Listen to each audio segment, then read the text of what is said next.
so my name's Angie Hibbert. I'm an internal medic and a Royal College recognised feline specialist. Angie, this whole... Just Ooh. 1 minute as a medic.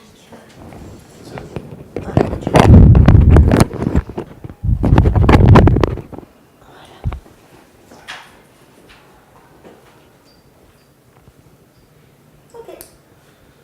Angie, when you get presidents talking about this whole subject, antibiotics, antimicrobial resistance, obviously it's a huge public health issue, but what does it mean for you in your work and in your daily life? So I think it's a problem we're increasingly aware of as vets. It's being talked about a lot. On a daily basis, patients presenting with resistant infections are more complicated to treat. We may end up having no suitable veterinary licensed products for them, and their hospitalisation is longer. The cost of treatment is greater as a result of that.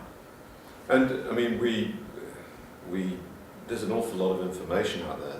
There's an awful lot of science, some of it good science, some of it confused. When we surveyed practicing veterinarians from throughout Europe, they said that they wanted some expert opinion guidelines that they could follow easily. Looking at the GRAM initiative, what do you think the GRAM initiative can bring in that sense?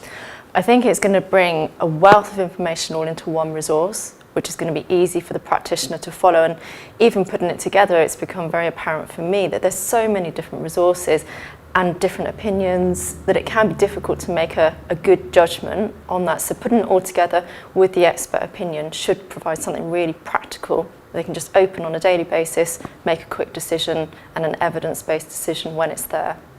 And I mean, looking towards the future of antibiotherapy, what does the future of antibiotherapy hold? I think in veterinary practice is a total change in our mindset. So much in the way that we've adopted vaccinations and changing our duration of interval and how we use them, we have to change the way that we use antibiotics, and it has to be very much more directed and rational.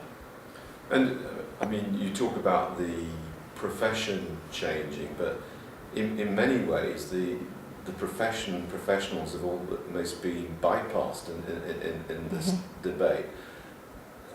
The general public seem confused. How can the veterinarian put him or herself back at the centre of this debate?